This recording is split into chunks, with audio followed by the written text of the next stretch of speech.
members of the press, okay? I want to welcome everyone to Providence City Hall, to your City Hall. I want to thank the community partners, members of the Providence Police Department, city staff, who are all here today. A special thank you to the faith leaders, the advocates, the other elected officials standing behind me. We know that this is a very stressful time in our country, in our state, and here in our city. Providence is a city that values diversity and inclusion, and it is important to say loud and clear to both the residents of our community, to everyone listening, that we welcome all here in the city of Providence, regardless of immigration status, whether you're a member of our trans community, whether you have housing insecurity. Our strength and vitality comes from the diversity of this community. It is particularly strengthened and made better by our immigrant community. We are a city of immigrants, and we are better for it. And now more than ever, we need to say loud and clear that everyone is welcome in the city of Providence. As I've said before, and I'll say again, Providence Police Department will not and should not serve as immigration officers. Our officers are focused on public safety, not civil immigration enforcement. They will never ask about an individual's immigration status. Neighbors should feel confident calling the police in an emergency without fear of their immigration status being questioned. And for those members of our community who are documented, they should take comfort knowing that they are safer because of this policy as well. While it is true that federal agencies may operate in our city, we will not and do not proactively collaborate with ICE or other federal immigration enforcement. Public safety has been my priority from day one, and it will remain to be so. It is sad that the federal government is making changes that make our community feel less safe, that has caused levels of anxiety to go up. It's making families not send their kids to school and people not go to work. Recent federal changes that threaten or terminate temporary protected status, or TPS, have targeted members of our community who did what was asked of them. And we know that so many now are facing a significantly difficult decision. When I sign the executive order today, entitled A Safe Providence for All, we will be reaffirming what the laws and procedures are here in the city of Providence. We will make it clear that Providence Police will always wear a body camera. They will always clearly identify which agency they're coming from with badge information. And we will make it clear that except as uniform policy provides, Providence Police will not wear masks to conceal their identity, as we've seen federal law enforcement do so many times. Providence Police will continue to follow nationally recognized best practices, including de-escalation training and community-oriented policing. We take a balanced approach in this executive order, an approach that balances public safety, that protects our neighbors, and ensures that every member of our community will feel safe. We also reaffirm our commitment to financially support community partners who are providing support with legal immigration support and citizenship processes. Earlier this year, the City of Providence funded Dorcas International for a 24/7 emergency hotline, which has been working well, and we reaffirm proactively that Dorcas and the other vital community partners, many of whom are behind us, will continue to receive financial support from the city, because for many, they are the most trusted partner as we navigate these scary times. We also call on Congress to maintain the TPS program, the Temporary Protected Status Program, and to invest in proven strategies. This administration and this president are making a show of force by doing things like sending the National Guard into places, ignoring the policies and practices that we know actually work. The federal government could fund the COPS program. They could invest in violence intervention programs that the Department of Justice used to fund. They could help us build more shelter beds and open up more rehab centers. These are the ways in which we can make our community safer.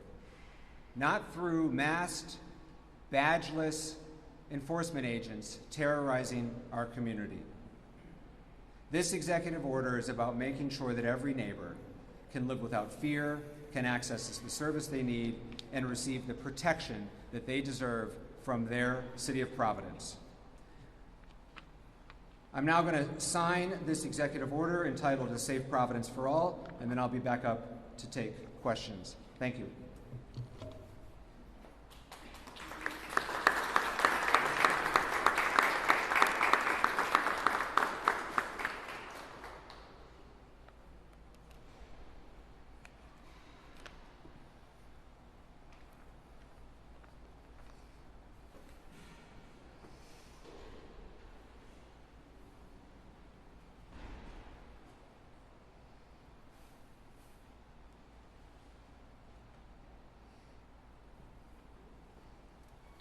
I want to acknowledge some of the folks who are here with us today. We have leaders from the Nonviolence Institute, the Police Advisory Board, Progressive Latino, Oasis International, the Immigration Law Clinic, Higher Ground International, New Bridges for Haitian Success, the Refugee Dream Center, our community libraries, the Guatemalan Center, and A Beautiful Day.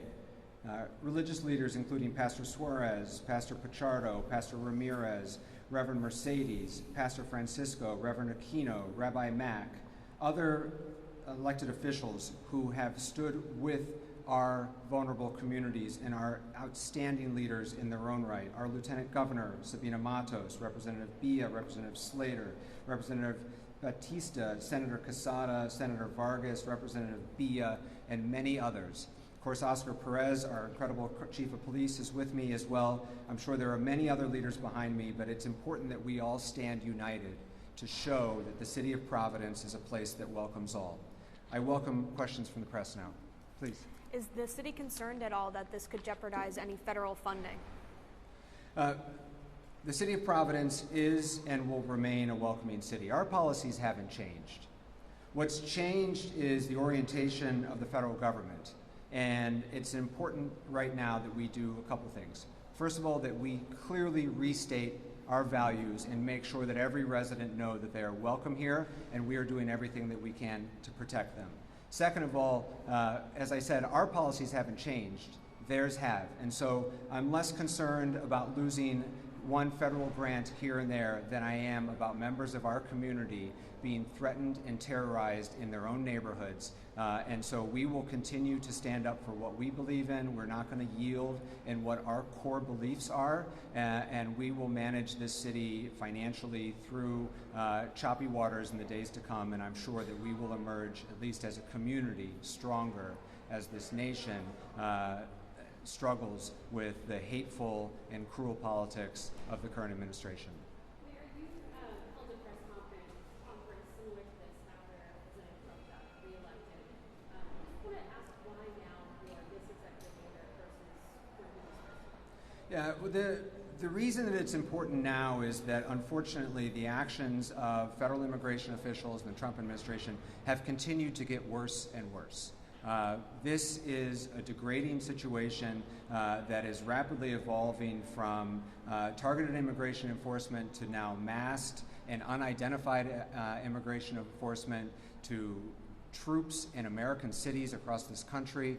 The situation is getting worse and not better. So first of all, it's important that we restate clearly what Providence's values are. Second of all, it's important that we put in one place clear for everyone what the city's and particularly our police policies are. And then third, it's a call to action. It's a call to action for the federal government to take steps in Congress to maintain or restore TPS depending on the community, that they fund programs that do actually make our community safer, and then finally that federal law enforcement take on the same policies that here in Providence we already do, which is wear body cameras, be clearly identified so that citizens have recourse for what to do, and third, to not mask unless there is a health or safety reason to do so. How's communication been with DHS? Last time you and I talked, you were kind of saying there've been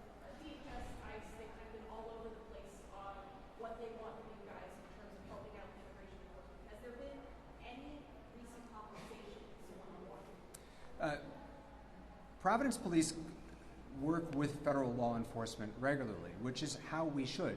But it's things like ATF, FBI, to make sure that we're seizing illegal guns or illegal drugs in our city. What has changed with this administration is that immigration enforcement happens without our notice, certainly without our collaboration or cooperation, which is clearly now articulated to be against department policy and against city ordinance. And so we do not usually have insight into what they're doing in our city, which brings opportunity for conflict and potential harm to other people in our community. And so the communication is limited at best, and it's often after the fact. Have they given you any specific policies that they want you to change? I know that has been a topic of conversation over the last little bit, and specific policies that they think you feel are... I'm not aware of federal immigration authorities asking for policy changes from us. Does this executive order have any legal authority over ICE? I know that civil language says that it urges federal authorities to not mask, et cetera, but can you tell them, I guess, how much does it enforce everything? This executive order does not in any way mandate or cannot bind federal law enforcement to change their policies. But what we hope to do is, one, articulate what our policy is, but also articulate why it's in the best interest of public safety. If they actually cared about making communities safer, they would adopt these same policies. Our police officers are clearly identified. They wear body cams. They do not mask. And our community is better for it. By the way, our officers are safer because of it as well. And so by leading with our values and by showing clearly the policies and practices of our department, which work, we hope to urge change with federal law enforcement. The mask thing, is that a clarification in terms of policy? Do you guys have to add that necessarily? Obviously, we've not really seen a lot of masks previously with law enforcement. Is this kind of an addition, or is this a clarification? Can you kind of get a clear understanding? This has been a practice which has now been enshrined in executive order. So Providence Police do not regularly mask, have not regularly masked, unless there's an officer that needs to do so for some health or safety reason, and COVID, for example. And so we've now taken that practice and enshrined it in executive order. Have any officers expressed interest in masking? Have there been any conversations about that? Well, as the mayor stated, it has been practiced in a culture we've never masked up and no one has ever asked, but I think the executive order reaffirms that same mentality that we're not supposed to do that. As the mayor stated, for safety reasons, obviously we have undercover officers that might have to use that mask, but that hasn't been the case, but no. Chief, you've recently had some officers accused of assisting ICE. Are all of your officers on the same page? And if not, how are you getting them all on the same page? Yeah, well, the perception was, I'll tell you that this executive order reaffirms and it provides clear structure to our officers. The mayor was loud and clear, and we support that loud and clear message the same way. I'll tell you the majority of our department has changed. We're a majority minority city, majority minority officers on the job. We truly understand, and our focus and purpose would always be that we're peace officers. We're peace officers to maintain public safety, build trust, and ensure that our community members are comfortable enough to call us when they need help. And that's why this executive order will be able to provide that guideline. So.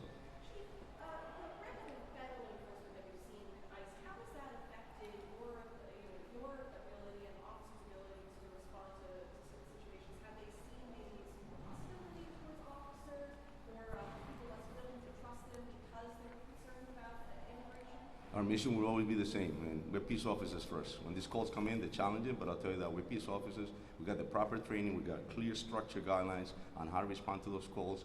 They are challenging, but at the end of the day, it's all about public safety, building trust, and ensuring that we de-escalate, that no one gets hurt. There's no civil unrest, no unnecessary arrest, and at the end of the day, it's just to maintain public safety. It's part of the job. There's challenging calls that we respond to, always, thousands of them. And again, our mission will always be with peace officers first. Mayor, if the executive order isn't followed, is there any additional steps that the city or will take? Well, the portions of the executive order that pertain to Providence Police will be followed, and if there was ever a violation of policy, then we take appropriate disciplinary action through the police department or through city government.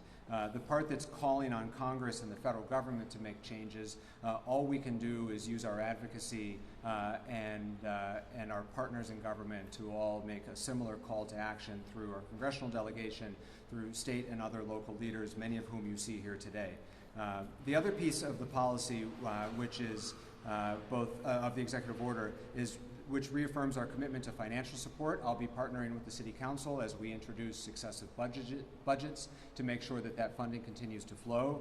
And then finally, a piece that's incorporated in here is to ensure that other community partners have a policy with respect to protected areas. What that means is places like hospitals, places of worship, we want to make sure that they do what we have done in city government, what Providence Public Schools have done, which is to clearly train their staff on what to do if immigration officials arrive, what to look for if you're being handed a piece of paper from ICE, to ensure that it is a valid warrant signed by a judge, and to designate a clear point of contact so that there's someone in the building who knows what to do if that moment arises. And so that's an area where we don't need the federal government, but that we can work together as a community to make sure that in some of these really vital institutions or trusted spaces like houses of worship, that there's always someone there who knows what to do if sadly immigration enforcement comes knocking. Do other cities have an order like this, or is Providence a leader? I'm not sure, but I will say that one of the local leaders who has been exceptional on this front has been the Mayor of Central Falls, Maria Rivera. She has been an outstanding leader and has been helping give advice and guidance to other mayors in Rhode Island. I've been the beneficiary of some of that advice. Exactly how it's enshrined in Central Falls, I don't know. You'd have to ask her. But there are some great local leaders who are trying to help make sure that their communities are safe, and I would like to give special acknowledgement to Mayor Rivera, who's doing a really good job protecting her community. In the past, you've said that Providence is not necessarily a so-called sanctuary city. Has that changed? How do you feel about that? Yeah, I mean, sanctuary city is a political term of art. There is no clear definition. Some people use it as a point of pride. Other people use it as a political cudgel to try to punish cities or leaders. What I do is clearly articulate what our policies are, which is what we're doing again today, but then also articulate what our values are, which is in the city of Providence, all are welcome. And all means all, regardless of immigration status, regardless of gender identity or sexual orientation, regardless of housing status. There are so many people suffering from discrimination and oppression and insecurity at this moment. We want people to hear loud and clear that Providence is a welcoming city for all. Whether that fits one person's definition or not, it depends on who you ask, and it's irrelevant. What matters is that everyone knows that they are welcome here, and that everyone understands what the government's policy is, so that they know that they can trust us, rely on us, feel safer because of these policies. Thank you, everyone.